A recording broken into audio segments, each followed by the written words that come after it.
Assalamualaikum warahmatullahi wabarakatuh. Perkenalkan, nama saya Yulia Pratiwi dengan NIM 2104296. Saya dari Prodi Ilmu Administrasi Negara. Hari ini saya akan mempresentasikan materi mengenai statistik sosial yang diampu oleh Bapak dosen I. Permana, ST, MT, Universitas Negeri Padang.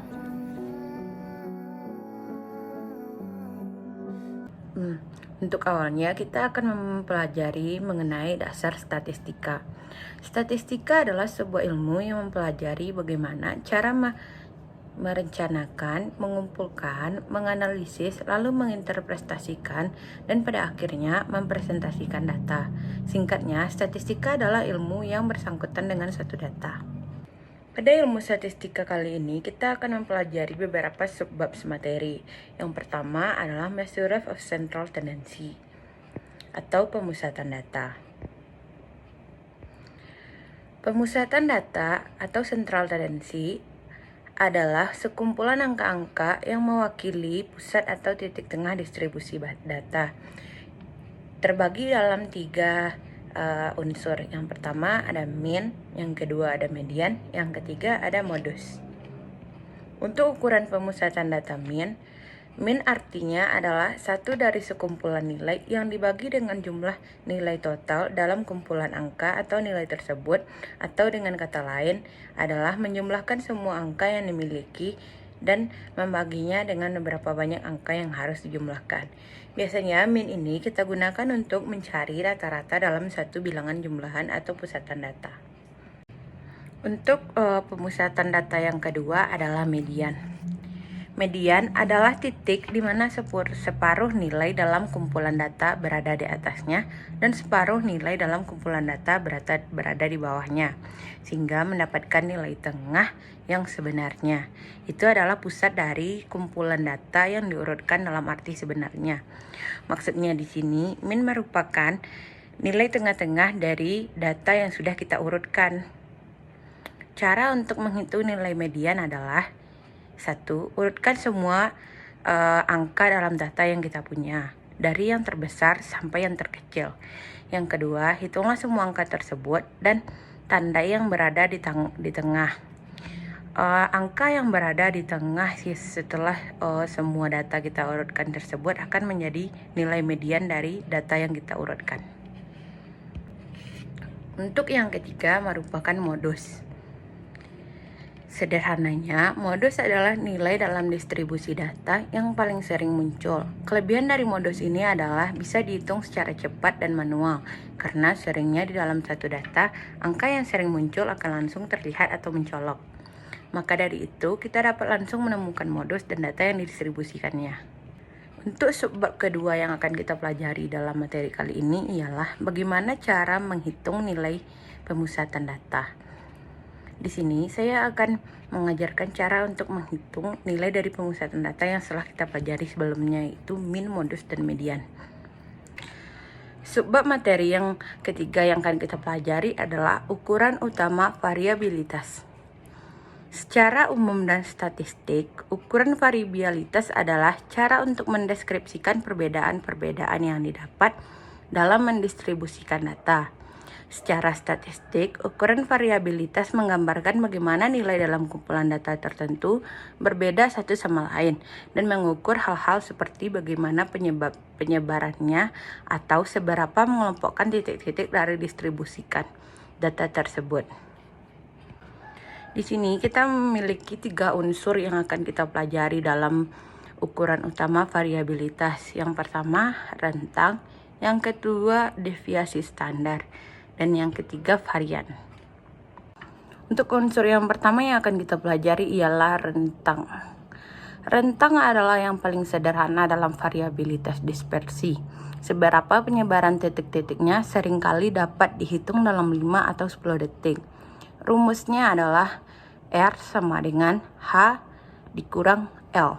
Maksudnya di sini adalah R merupakan rentang tersebut, H merupakan nilai tertinggi di dalam data yang kita punya, dan L merupakan nilai terendah dalam distribusi data yang kita punya. Untuk unsur berikutnya yaitu deviasi standar. Deviasi standar menggambarkan jumlah standar atau tipe nilai yang menyimpang dari rata-rata, maka simpangan baku. Standar deviasi sangat berguna ketika kita memiliki kurva normal, kumpulan data yang terdistribusi normal yang sangat umum, seperti contohnya data tinggi badan atau berat badan. Maka penggunaan deviasi standar akan sangat membantu dalam hal mengetahui sesuatu yang secara umum maupun hal yang tidak biasa dalam pendistribusian data.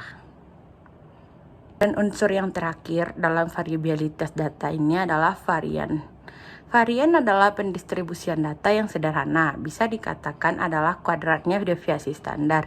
Jadi rata-rata dari deviasi standar. Nah, untuk subbab materi dalam statistika ini, yang berikutnya kita pelajari atau yang keempat merupakan cara menghitung ukuran utama variabilitas. Secara umum dan statistik tadi, ukuran variabilitas adalah cara untuk mendeskripsikan perbedaan yang didapat dalam pendistribusian data. Maka berikutnya kita akan mempelajari mengenai atau menghitung ukuran data dalam bentuk deviasi standar dan varian. Untuk subbab materi berikutnya atau yang kelima ialah skala pengukuran.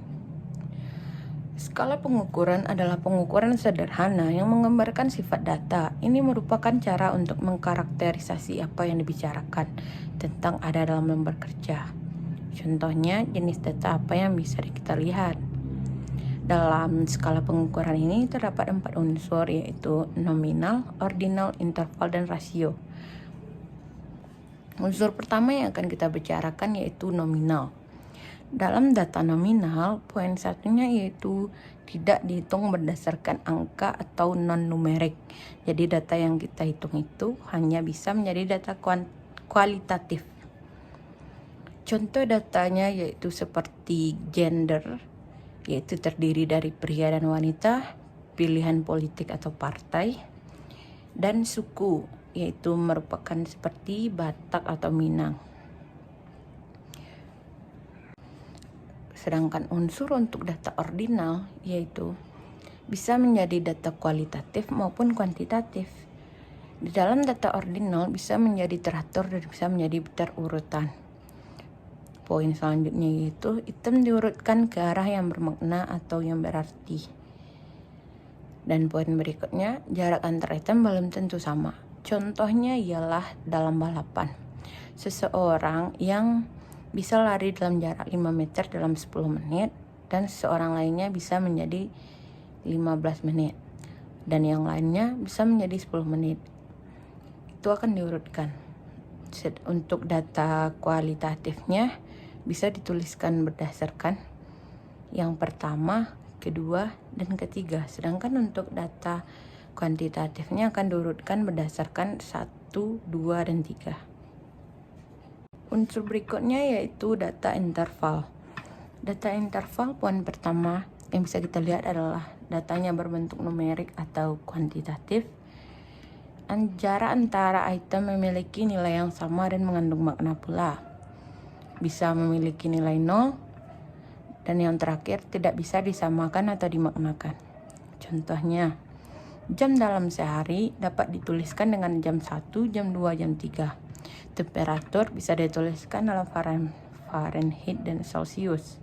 Maksud pada poin keempat tidak bisa disamakan atau dimaknakan adalah yaitu meski jarak yang diambil tiap nilai bisa konsisten, namun bukan berarti bisa dijumlahkan atau disamakan. Contohnya jam 1, jam 2 memiliki jarak yang sama yaitu 1 jam.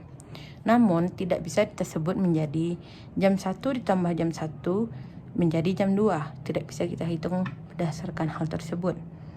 Begitupun dengan suhu. Kalau seandainya di dalam Fahrenheit terdapat suhu 10, maka tidak bisa kita samakan dengan suhu derajat Celcius. Jika 10 Fahrenheit, maka 10 derajat Celcius. Karena bilangan sebelumnya itu berbeda. Dan unsur terakhir dalam skala distribusi ini yaitu rasio. Poin pertama dalam unsur rasio adalah numerik, hanya bisa dihitung berdasarkan angka atau kuantitatif. Unsur kedua, semua kualitas skala interval ditambah titik nol yang sebenarnya. Yang ketiga, tidak adanya apapun yang diukur dalam jumlah mungkin. Dan yang terakhir, jarak antara item itu sangat bermakna, bisa dijumlahkan. Contoh inci.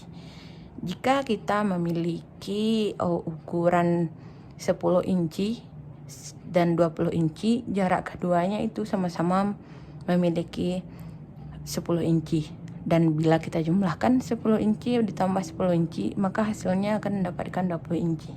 Inilah yang membedakan rasio dengan data interval. Nah, untuk materi terakhir yang akan kita pelajari hari ini yaitu kelebihan dan kekurangan dari visualisasi data, khususnya data grafiknya. Visualisasi data penting karena jika seorang seperti ilmuwan atau peneliti atau siapa saja yang dalam pekerjaan apapun yang mencoba memahami beberapa data, visualisasi data yang lebih baik adalah cara terbaik untuk melihat apa yang terjadi dalam data.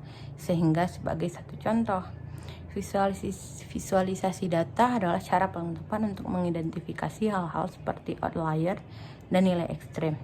Visualisasi data juga sangat penting untuk mengkomunikasikan informasi mengenai data dan hasilnya dengan orang lainnya, yang artinya itulah statistik yang sebenarnya. Salah satu contoh dari visualisasi data ialah apakah data kita itu terdistribusi secara normal, simetris, berbentuk kurva, lonceng, atau apakah datanya mirip. Nah, di sini saya akan membahas mengenai kelebihan dan kekurangan dari visualisasi data atau beberapa contoh visualisasi data. Yang pertama, di sini saya memiliki diagram lingkaran. Dalam diagram lingkaran, inilah bentuknya. Ini adalah data nyata dari 2 kursus statistik yang pada kuartal terakhir yang dicontohkan pada persebaran populasi pada mata pelajaran siswa kelas 9A. Seperti memberikan survei. Kelebihan dari data ini ialah ia cukup mudah dipahami dan juga menarik secara visual.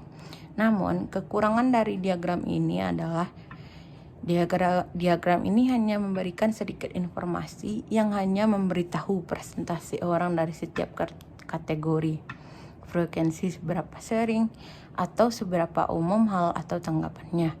Jadi, jika kita hanya ingin disampaikan hal itu, namun jika ingin informasi lainnya, kita membutuhkan diagram lingkaran lainnya yang sesuai data nominal dan ordinal dalam kategori yang berbeda.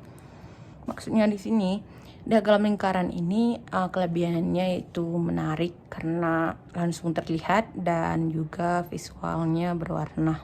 Namun kekurangannya hanya dapat menunjukkan satu kategori saja, baik itu dalam data interval maupun nominal. Seperti contohnya di sini saya memiliki diagram lingkaran tentang data peminatan mata pelajaran siswa kelas 9A. Itu hanya menggambarkan dari jumlah mata pelajaran yang diminati oleh mahasiswa tersebut, namun tidak memuat informasi lainnya mengenai data ini. Data berikutnya yang akan kita analisis kekurangan dan kelebihannya yaitu grafik batang. Grafik batang memiliki keunggulan dan kelemahan yang sama dengan grafik lingkaran. Sebenarnya juga digunakan untuk jenis data yang sama, skala pengukuran yang sama. Keunggulan yang lainnya, dengan ketinggian batang kita bisa memberitahu sesuatu dengan sangat jelas. Grafik batang yang biasa digunakan yang lainnya ialah grafik batang histogram untuk visualisasi data yang umum. Bisa kita katakan grafik batang ini memiliki keunggulan dan kelebihan yang sama dengan grafik lingkaran. Begitupun dengan kekurangannya. Di sini kita bisa langsung tahu persentase dari data yang ingin kita ketahui. Seperti contoh yang saya berikan di sini, yaitu tentang penikmat minuman ya, brand preference. Ada Coca-Cola dengan jumlah lebih dari 70%, Pepsi dengan jumlah 40% lebih, Coke Zero dengan jumlah di bawah sedikit dari Pepsi. Seperti itulah berikutnya. Dan ya, kekurangan dari data ini hanya memiliki sedikit informasi untuk disampaikan. Analisis data berikutnya itu grafik histogram. Seperti yang disebutkan sebelumnya, dalam grafik histogram ini adalah bentuk lain dari grafik batang ya. Kalau dalam grafik histogram ini tidak memiliki jarak antar batang-batang lainnya, sedangkan dalam grafik batang itu memiliki jarak. Dalam grafik histogram kita memiliki sumbu X, di mana melihat data kontinu yaitu data interval dan rasio untuk pertama kali menjadi masuk akal jika batang-batang tersebut bersentuhan. Batang-batang tersebut mengalir satu sama lain karena ini adalah variabel kontinu untuk grafik batang. Sumbu X adalah kategori yang terpisah sehingga lebih masuk akal jika batang-batang tersebut dipisahkan. Di sini terdapat data tentang height of black cherry trees, yaitu tinggi dari pohon black cherry. Di sini terdapat 2 angka ya, yaitu tentang panjangnya serta frekuensinya. Dalam data histogram ini kita bisa melihat 2 hal secara bersamaan, yaitu tentang data interval dan data rasio. Data interval ini yaitu data tentang panjang pohon black cherry-nya, sedangkan rasio adalah frekuensinya atau waktu yang dibutuhkannya. Dalam data histogram ini lebih efisiensi dibandingkan grafik batang karena di sini memuat 2 informasi sekaligus. Unsur berikutnya yang akan kita bahas yaitu plot kotak. Plot kotak adalah salah satu yang memerlukan lebih banyak keahlian seperti yang akan diperlihatkan. Kelebihan dari plot kotak adalah memberikan banyak informasi, seperti mengetahui letak median, sehingga kita secara otomatis mengetahui di mana pusat data berada. Kita juga bisa mengetahui letak di mana yang disebut kuartil. Kita dapat mengetahui tentang tendensi sentral serta variabilitas dengan melihat berapa tersebar atau sedekatnya kotak dengan garisnya. Sepertinya plot kotak ini memiliki banyak informasi yang dapat kita baca dalam satu grafik saja ya. Dalam hal ini saya tidak atau belum menemukan kekurangannya. Mungkin kekurangannya karena kita tidak bisa membaca plot kotak ini. Untuk data yang terakhir yang akan kita analisis yaitu grafik kuarva. Ini merupakan grafik yang paling sering saya temukan selama mempelajari tentang pemusatan atau distribusi data ini. Grafik normal adalah distribusi yang memiliki kurva yang berkesinambungan, berbentuk simetris. Dengan menggunakan grafik garis, kita dapat melihat tren data naik atau turun dalam kurun waktu tertentu. Efek visual dari diagram garis tidak sebagus diagram lingkaran, namun dalam menggunakan bagan memang tergantung pada jenis data yang ditampilkan. Di sini saya memperlihatkan contoh salah satu grafik kuarva, yaitu tentang jumlah kasus waktu sejak kasus pertama ditemukan. Kapasitas sistem kesehatan. Ini sepertinya contoh grafik kuarva tentang kesehatan ya. Tempat tindakan protektif dengan tindakan protektif. Ya, mungkin itulah cukup tentang analisis kelebihan dan kekurangan dari beberapa contoh grafik data. Kita telah sampai di penghujung video. Kesimpulan yang dapat kita ambil dari beberapa materi sebelumnya yaitu salah satu contoh dari visualisasi data ialah apakah data kita terdistribusi secara normal, simetris, berbentuk kurva lonceng, atau apakah datanya mirip. Dengan cara ini juga dapat melihat seberapa apakah data dikelompokkan bersama dan atau sangat tersebar. Contoh visualisasi data dapat dilihat dengan mengetahui kapan membuat grafik data untuk melihat apakah data terdistribusi secara merata atau apakah ada banyak pengelompokan dan hanya beberapa outlier. Jadi ini sangat berguna untuk dapat dipahami dan dimanfaatkan sepenuhnya. Nah, sekian presentasi dari saya. Maaf jika ada kekurangan atau kesalahan kata. Terima kasih sudah menyimak sampai akhir. Assalamualaikum warahmatullahi wabarakatuh.